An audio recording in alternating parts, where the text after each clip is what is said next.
That's just not how that works at all. What the hell? Am I stupid? Have I ever seen a node before? What the hell is this? Hi, I'm Pojo. I make 3D arts and I love nodes, and it is Nodevember. So I would like to walk you guys through a time lapse of my Nodevember submission for day 11. The prompt was Hive, and I made this neat little fella. Yeah, let's get started.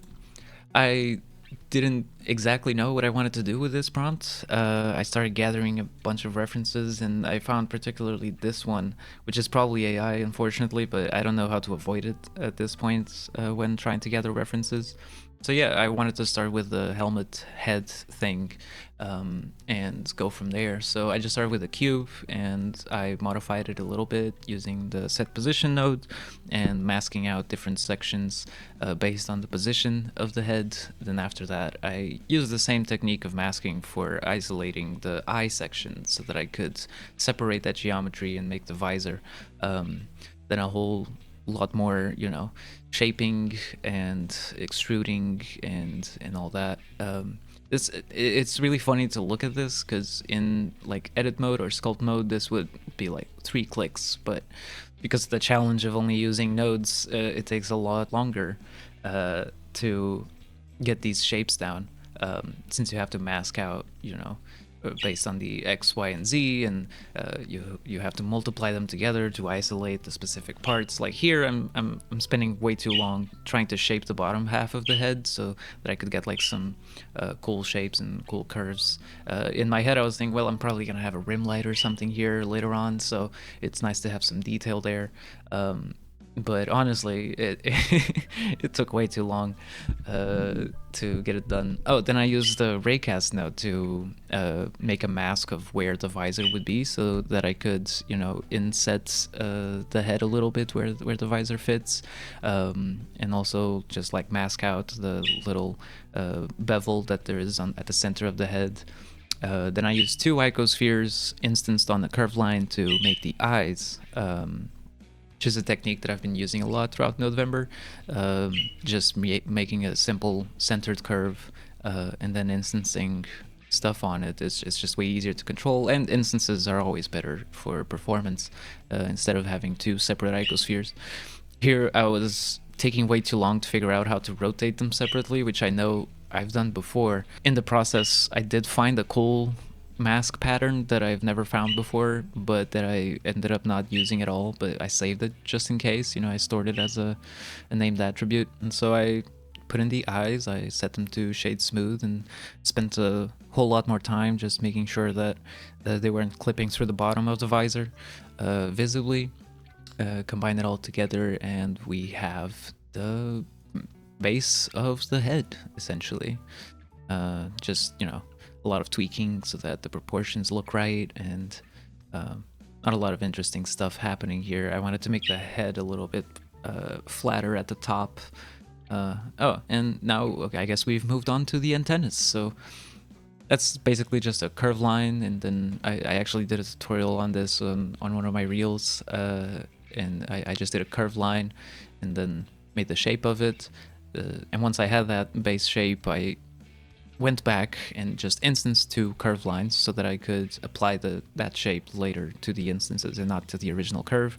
That way I'm not, generating double the geometry and then modifying it. It's the curve is modified and then the mesh is applied to it, which I'm not exactly sure if it's actually better for performance, but in my head it makes sense. Oh, then this is a beautiful moment. I've never used volumes in geometry nodes before, so this is me spending about, I don't know, half an hour just baffled that I couldn't connect a noise texture directly into the density of a volume. I don't know why that's not a thing. It makes total sense in my head that it would work, but yeah, I spent way too long trying to figure that out until I eventually landed on something that I liked. And that's basically how I made the Hive. It was just a few instanced cubes, turned to volumes, and then I turned them into points. I used the noise to delete the points and turn those points back into a volume, and then the volume back to a mesh. It's way too complicated, and I don't understand why it needs to be that complicated. But yeah, I put them into a little cube tank thing that I subdivided so that I would have soft edges, and that would become the backpack. Here, I'm just making a tube, you know, same technique as the antennas, you know, just a Bezier curve. My original idea was to base myself on the reference and make a hood, but the more I thought about how to pull off that hood shape, the more I was like, you know what, I think I'm just gonna make a cool collar, which actually ended up working out a little bit better since bees kind of have this furry color around their necks, and I thought that would be like a cool design point, design piece, whatever, you know what I mean.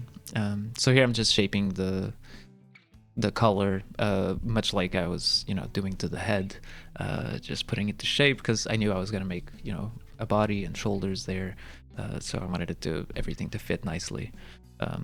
Here is me starting to build up the body. It's based off of a cube. I just deleted the bottom half.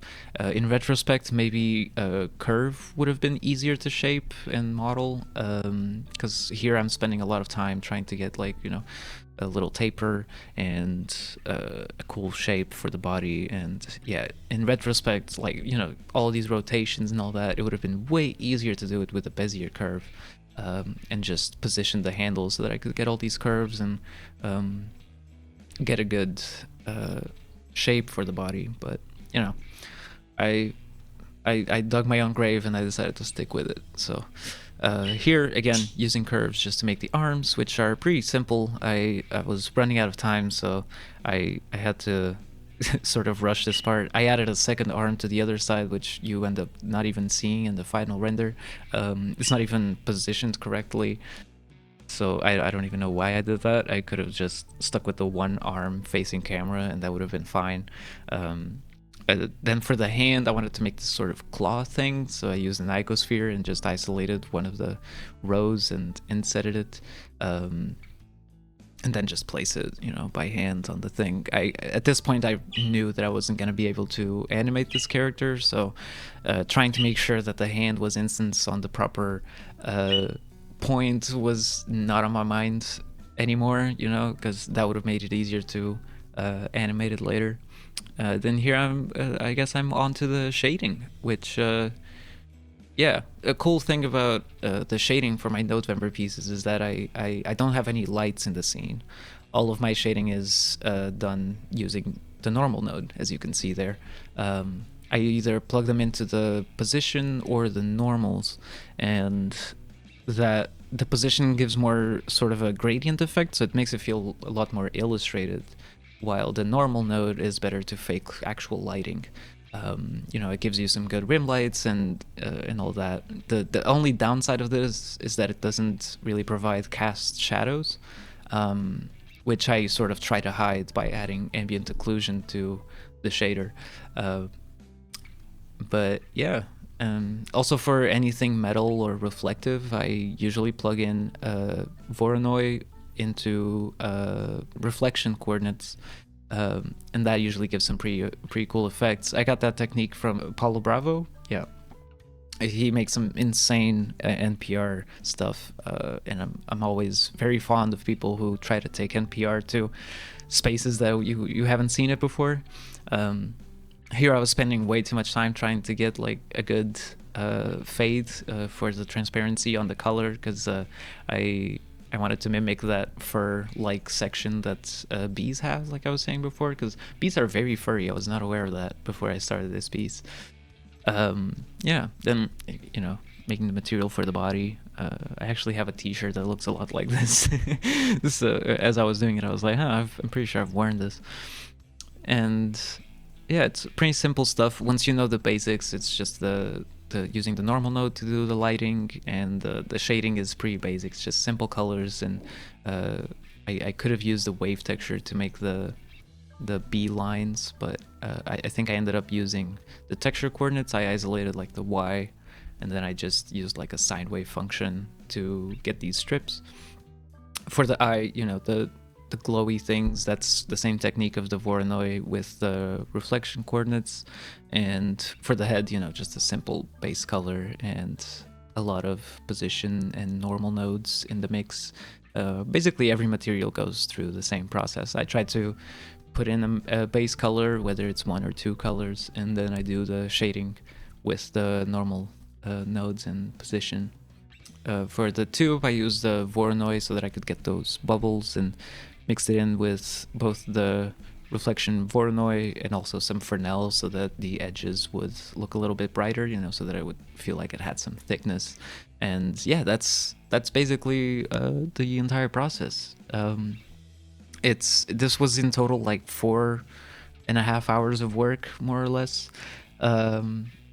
This would probably take just an hour to model by hand, and if you were texturing by hand as well, it would have probably been a lot easier.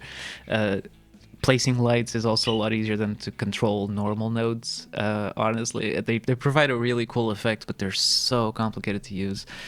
But yeah, anyway, if you'd like a deeper dive into these projects or any other submissions, this is the only one that I made a time lapse for, but you can always check out my Gumroad. I have all the project files available for these entries. And it also helps support my work and me doing this for an entire month so enthusiastically. Thank you so much for watching. I'll try to make more videos in the future, so I really appreciate you guys being here, and I'll catch you on the next one. Bye.